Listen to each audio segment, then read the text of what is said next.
ನಮಸ್ಕಾರ. ಇನ್ನೇನು ಕೆಲವೇ ಕ್ಷಣದಲ್ಲಿ ಊಟದ ಕೂಡ ವ್ಯವಸ್ಥೆ ಆಗಿದೆ ಶಾಸಕರ ಕಡೆಯಿಂದ. ಮತ್ತು 2 ಗಂಟೆ ಟೈಮ್ ಆಗ್ತಾ ಇದೆ ಟೈಮು. ಅದು ಚಿಕ್ಕ ವಯಸ್ಸಲ್ಲಿ ಕರೆಕ್ಟ್ ಟೈಮ್ ಊಟ ಮಾಡಬೇಕು, ಒಳ್ಳೆ ಟೈಮಲ್ಲಿ ಪಾಠ ಕಲಿಬೇಕು, ಒಳ್ಳೆ ಟೈಮಲ್ಲಿ ಊಟ ಮಾಡಬೇಕು, ಆಮೇಲೆ ಶಿಸ್ತಾಗಿರ್ಬೇಕು. ಇವತ್ತಿನ ದಿವಸ ಏನು ಕರ್ನಾಟಕ ರಾಜ್ಯ ಸರ್ಕಾರ ಕೋಲಾರ ಜಿಲ್ಲಾಡಳಿತದಿಂದ ಕನ್ನಡ ಮತ್ತು ಸಂಸ್ಕೃತಿ ಇಲಾಖೆ ಕೋಲಾರ ಜಿಲ್ಲೆಯವರಿಂದ ಯುವ ಸೌರಭ ಎಂಬ ಕಾರ್ಯಕ್ರಮಕ್ಕೆ ಏನು ನಮ್ಮ ಜೂನಿಯರ್ ಕಾಲೇಜ್ ಅನ್ನು ಆಯ್ಕೆ ಮಾಡಿ ಇವತ್ತು ಈ ಕಾರ್ಯಕ್ರಮದಲ್ಲಿ ಆಗಮಿಸಿರುವಂಥ ಎಲ್ಲ ಅತಿಥಿಗಳಿಗೂ ಮೊದಲನೇದಾಗಿ ಸ್ವಾಗತವನ್ನು ಕೋರ್ತಾ ಇದ್ದೀನಿ. ಅದೇ ರೀತಿ ನಮ್ಮ ಕನ್ನಡ ಸಂಸ್ಕೃತಿ ಇಲಾಖೆ ವಿಜಯಲಕ್ಷ್ಮಿ ಮೇಡಮ್ನವರು ತುಂಬ ರಿಸ್ಕ್ ತಗೊಂಡು ಇವತ್ತೆಲ್ಲ ಗಣ್ಯರನ್ನು ಕರೆಸ್ಬೇಕಂತೇಳಿ ರಿಸ್ಕ್ ತಗೊಂಡಿದ್ದಾರೆ. ಅದು ಏನಂತ ಹೇಳಿದ್ರೆ ಇವತ್ತಿನ ದಿವಸ ನಮ್ಮ ಸೆಷನ್ ನಡೀತಾ ಇರೋದ್ರಿಂದ ಸುಮಾರು ಸೋಮವಾರದಿಂದ ಶುಕ್ರವಾರವರೆಗೂ ಪ್ರತಿ ದಿವಸ 10-11 ಗಂಟೆಯಿಂದ ಸಂಜೆ 5 ಗಂಟೆವರೆಗೂ ಸೆಷನ್ ಇರ್ತದೆ. ಎಲ್ಲ ಶಾಸಕರು ಹಾಜರಾಗಲೇಬೇಕು. ಆದ್ದರಿಂದ ಇವತ್ತು ಶಾಸಕರು ಮತ್ತು MLC ಅವರು ಬರೋಕ್ಕಾಗಲಿಲ್ಲ. ಆದರೂ ನಾವು ಕೂಡ ಅವ್ರು ಬರ್ತಾರೆ ಅಂತ ಕಾದ್ವಿ. ಆಮೇಲೆ ಮೇಡಮ್ನವರು ನೀವು ಪ್ರೆಸೆಂಟ್ ಆಗಿ ಸರ್, ಯಾರೂ ಆಗಿಲ್ಲ ಅಂದರೆ ತಪ್ಪಾಗ್ತದೆ ಅಂತ ಹೇಳಿದರು. ಆಮೇಲೆ ನಾವು ನಮ್ಮ ನಗರ ಬ್ಲಾಕ್ ಕಾಂಗ್ರೆಸ್ ಅಧ್ಯಕ್ಷರಾದ ಅಪ್ಸರಣ್ಣವರು ಇಬ್ಬರು ಈ ಕಾರ್ಯಕ್ರಮದಲ್ಲಿ ಭಾಗವಹಿಸಿದ್ದೀವಿ. ಈ ಕಾರ್ಯಕ್ರಮ ಉದ್ದೇಶ ಇಷ್ಟೇ, ನಮ್ಮ ಎಲ್ಲ ಯುವಕರಿಗೆ ಒಂದು ಮನೋರಂಜನೆ ಕಾರ್ಯಕ್ರಮ. ನಮ್ಮ ಕನ್ನಡ ಸಂಸ್ಕೃತಿ ಇಲಾಖೆಯಿಂದ ಓದ್ರ ಜೊತೆ ಒಂದು ಸ್ವಲ್ಪ ಸ್ವೀಟ್ ಅಂತಾರಲ್ಲ ಆ ಥರ ಇವತ್ತು ಎಲ್ಲ ಕಾರ್ಯಕ್ರಮಗಳನ್ನು ನಮ್ಮ ಹಳೆ ಹಿಂದಿನ ಸೊಬಗನ್ನು ಮತ್ತೆ ಮರು ನೆನೆಸೋದು.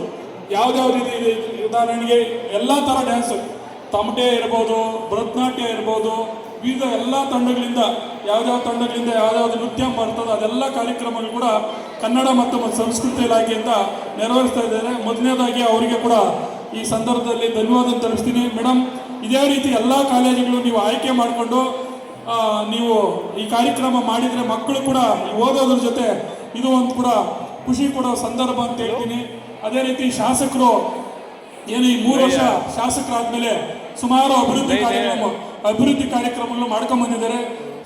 ಉದಾಹರಣೆಗೆ ಎಜುಕೇಷನ್ಗೆ ತುಂಬ ಆದ್ಯತೆ ಕೊಟ್ಟಿದ್ದಾರೆ. ಸುಮಾರು 100 ಕೋಟಿಗಳಷ್ಟು ಕಾಲೇಜುಗಳ ಬಿಲ್ಡಿಂಗ್ಗೋಸ್ಕರ ಮಹಿಳಾ ಕಾಲೇಜ್ ಇರ್ಬೋದು, ಜೂನಿಯರ್ ಕಾಲೇಜ್ ಇರ್ಬೋದು, ಬಾಯ್ಸ್ ಕಾಲೇಜ್ ಇರ್ಬೋದು, ಎಲ್ಲ ಕಟ್ಟಡಗಳನ್ನು ಕಟ್ಟೋದಕ್ಕೆ ಅನುದಾನವನ್ನು ಸ್ಪೆಷಲ್ ಗ್ರಾಂಟ್ಸ್ ಥರ ತಂದು ಕೊಟ್ಟಿದ್ದಾರೆ. ಇವತ್ತು ಅದನ್ನು ನಮ್ಮ ಯುವ ಮಿತ್ರರು ತಿಳ್ಕೋಬೇಕು.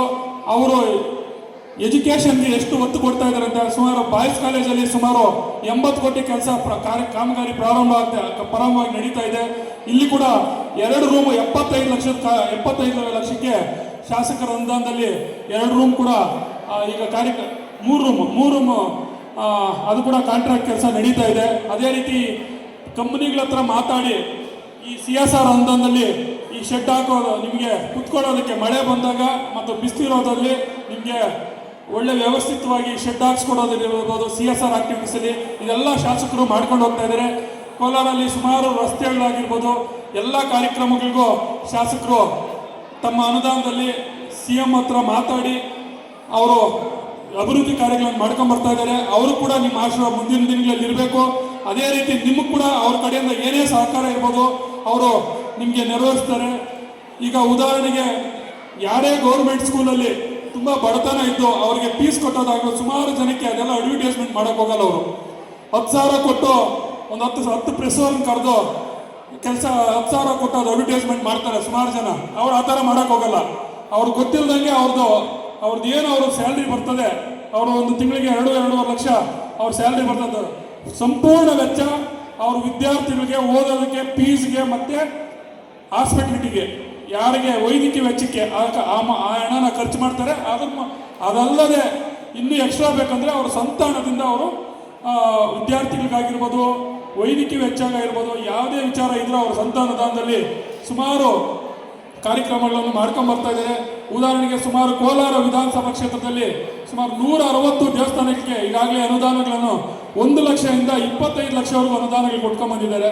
ದೇವಸ್ಥಾನಗಳು ಎಲ್ಲ ಥರ ದೇವಸ್ಥಾನ, ಚರ್ಚು, ಮಸೀದಿ ಎಲ್ಲ ಜನಾಂಗಗಳಿಗೂ ಅನುಕೂಲ ಆಗಂಗೆ ಅವರು ಅನುದಾನ ಕೊಟ್ಕೊಂಡ್ಬಂದ. ಶಾಲೆಗಳಿಗಾಗಿರ್ಬೋದು, ಎಲ್ಲ ಶಾಲೆಗಳಿಗೂ ಆಗಿರ್ಬೋದು, ಈಗೇನೇನು ಹಾಸ್ಪಿಟ್ಲ್ ವ್ಯವಸ್ಥೆ ಆಗಿರ್ಬೋದು, SNR ಅಲ್ಲಿ ಆಗಿರ್ಬೋದು, SNR ಅಲ್ಲಿ ಆಗ್ತಾ ಇರೋದು ಒಂದು 16 ಕೋಟಿ ಬಿಲ್ಡಿಂಗ್ ಆಗಿರ್ಬೋದು, ನರಸಾಪುರದಲ್ಲಿ ಆಗ್ತಾ ಇರೋದು 16 ಕೋಟಿ ಬಿಲ್ಡಿಂಗ್ ಆಗಿರ್ಬೋದು, ಈಗಾಗಲೇ ಲಾಸ್ಟ್ ಬಜೆಟಲ್ಲಿ ಅನೌನ್ಸ್ ಆಗಿದೆ. ಮೆಡಿಕಲ್ ಕಾಲೇಜ್ ಕೂಡ ಈ ವರ್ಷದಿಂದ ಪ್ರಾರಂಭ ಆಗ್ತದೆ ಅಂತ ಈಗಾಗಲೇ MLA ಅವರು ಮಾತು ಕೊಟ್ಟಿದ್ದಾರೆ.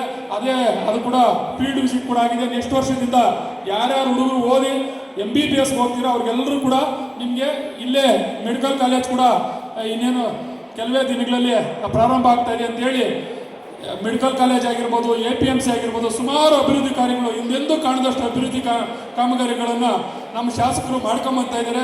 ನಿಮ್ಮ ಆಶೀರ್ವಾದ ಮುಂದಿನ ದಿನಗಳಲ್ಲಿ ಅವ್ರ ಮೇಲೆ ಇರಬೇಕು. ಅವರು ಸಹಕಾರ ನಿಮ್ಮ ಓದೋದ್ರ ಕಡೆ ನಿಮ್ಮ ಓದೋದಕ್ಕೆ ಏನೇ ಬೇಕಾದರೂ ಅವ್ರು ಕೂಡ ನಿಮ್ಗೆ ಸಹಕಾರ ಕೊಡ್ತಾರೆ ಅಂತೇಳಿ ಈ ಚಿಕ್ಕದಾಗಿ ಭಾಷಣ ಮಾಡಿಕೊಟ್ಟಕ್ಕ ನಮ್ಮ ಕನ್ನಡ ಮತ್ತು ಸಂಸ್ಕೃತಿ ಮೇಡಮ್ ಅವ್ರಿಗೂ ಆಯಿತು ಎಲ್ಲ ಈ ಕಾಲೇಜಿನ ಸಿಬ್ಬಂದಿವರಿಗೂ ಧನ್ಯವಾದ ತಿಳಿಸ್ತೀನಿ.